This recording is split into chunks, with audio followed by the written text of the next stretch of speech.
Mirasee. I'm Ross O'Loughlin, and you are listening to Making It. I run a business called Conversion Engineering, and we help established experts and coaches enroll more students into their courses and programs without relying on the heavy-handed launch model.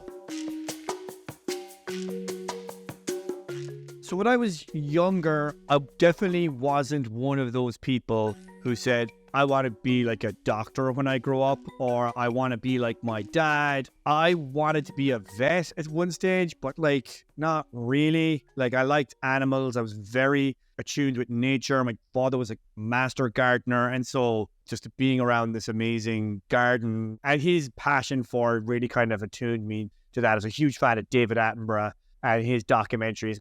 Still to this day, I love anything David Attenborough. And so I loved the idea of being with animals and that idea. And then I spent half a day on a farm with a vet, putting on the giant rubber glove. And I was like, no, I don't think I want to be a vet, actually. I had the brain for math. I was good at physics. I was good at chemistry. I didn't really want to be an engineer, but that was kind of the path I ended up going down. And I didn't really resist it. It made sense to me. But there was always as well an artist in me growing up. I would hang out with the other artistic kids who would love to draw. I would write. There was definitely a creative expression side to me that was kind of bubbling beneath the surface. That's how I really wanted to spend my time. I really enjoyed it. And I kind of wanted to pursue that, but my parents, as parents do, were like, yeah, that's not exactly financially viable. So let's just put you in the engineering side of things. And that's the path I ultimately ended up going down.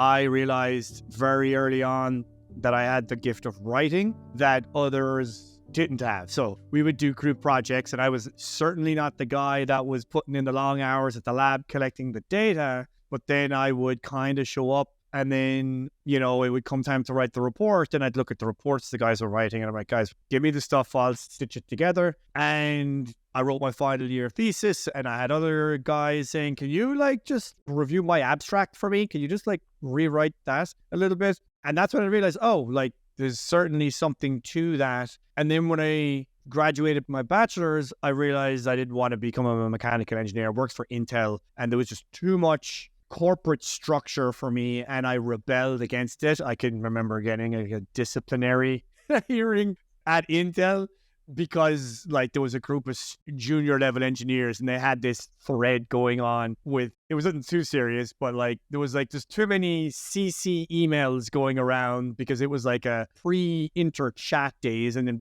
these people were clogging up the inboxes, and some senior manager came in. I was like, stop doing this. And then I replied to everyone saying what she said. And they pulled me aside for that, right? It was a stupid thing to do, but looking back, that was me rebelling against the corporate structure of having 12 bosses telling you what to do. So I was told that's the peak of mechanical engineering. That's the best place you could end up. And I was like, I don't want that at all. So went back to school, did a master's in environmental engineering, ended up at a environmental compliance software company where I specialized in water treatment, and I was brought in to work with the engineers there to help them build out this water pollution calculation module. And the people at that company were like, oh, you can actually write. This is not what the engineers are used to doing. They said, do you want to write some content for the website? And I was like, sure, that sounds like fun. And then they're like, do you want to take over the development of the website? And I had some web development experience. And so all these things kind of came together, and they just opened the door into the world of marketing. And it's kind of this overlap of analytics and data with creativity and expression and human psychology. And when I saw that you could merge those, I went down the rabbit hole, and here I am, 12 years later, and it's the full-time gig.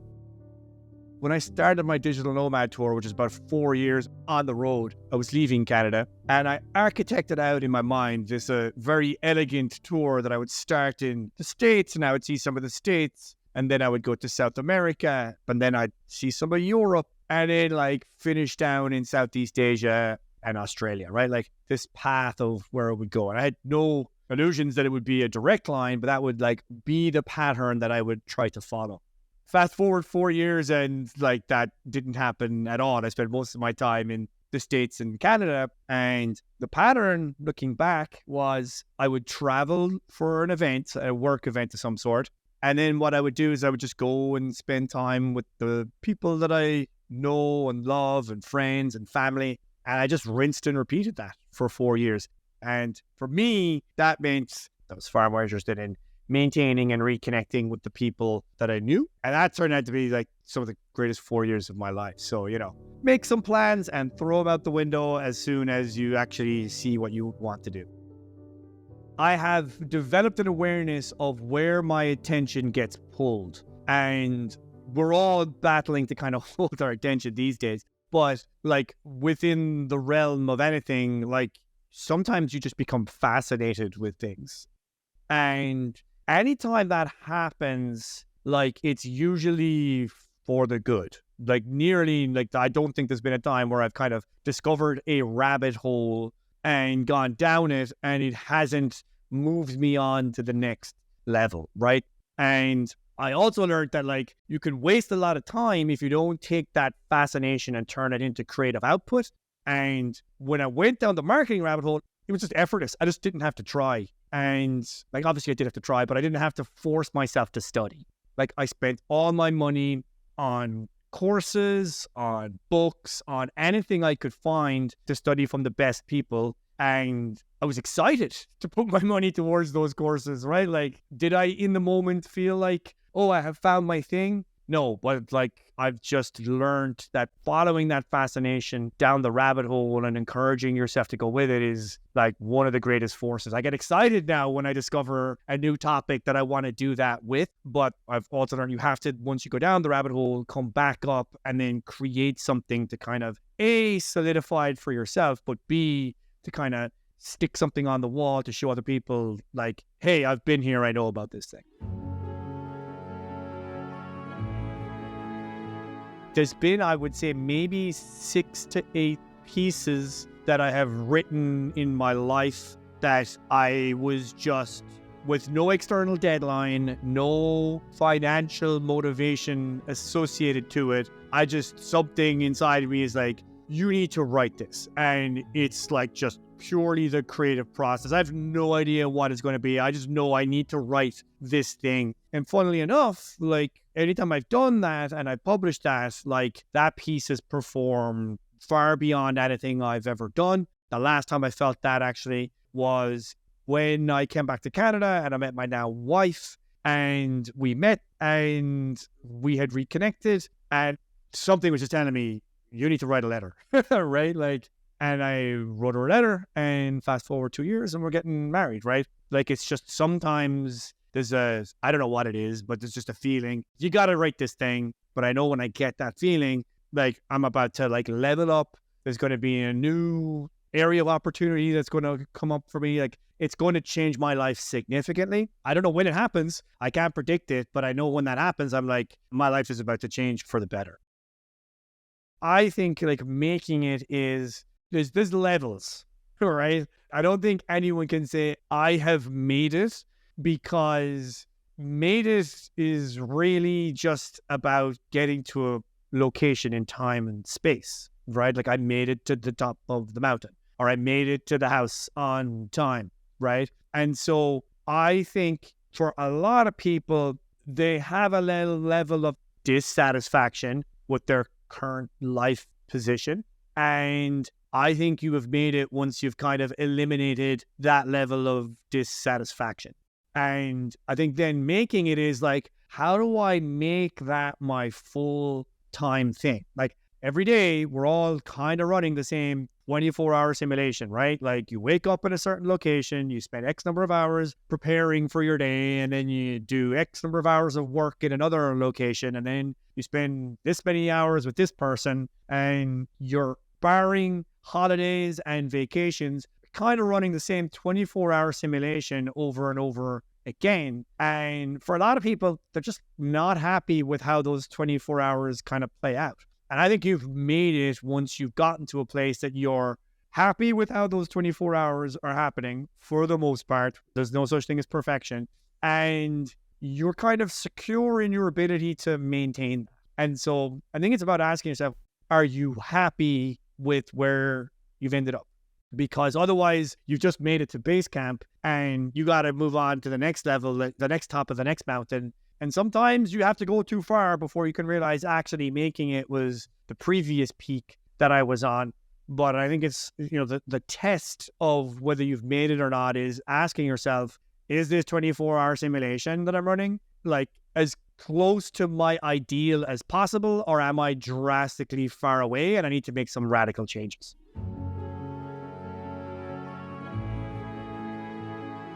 One of my first teachers and mentors in the copywriting space, Kevin Rogers, he said something just offhand in a forum post that I wrote down and I still repeat to this day, which is, if you're open and honest about your level and where you're at in your ability, your lack of perfection will be forgiven.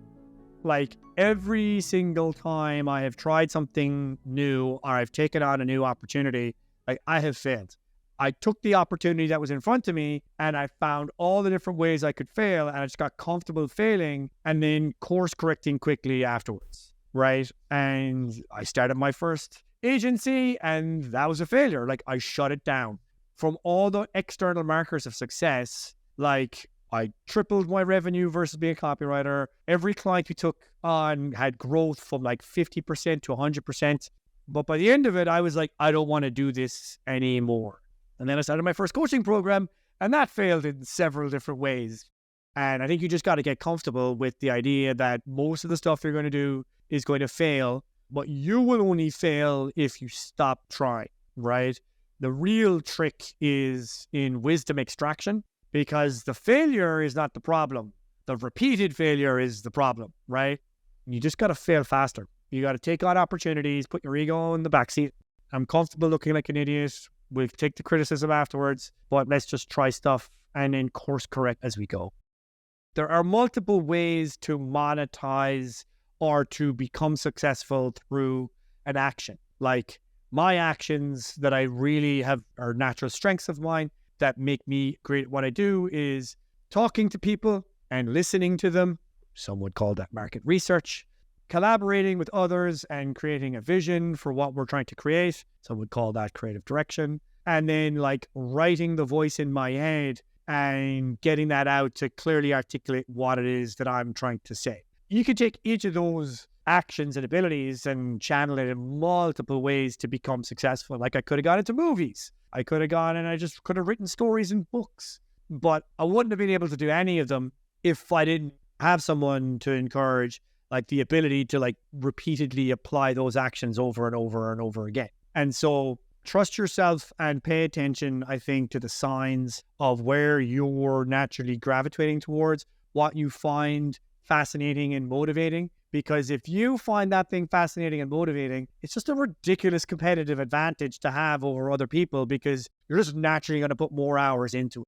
And I think if you can stack a number of those things on top of one another, eventually you just become this unique specialist in a specific way that other people, can't compete with because you have built up this body of ability and experience and skill that is kind of uniquely suited to tackle a certain set of problems. The goal in life is just figuring out how your abilities and whatnot match a market out there so that you could pay top dollar to solve, serious problems for people.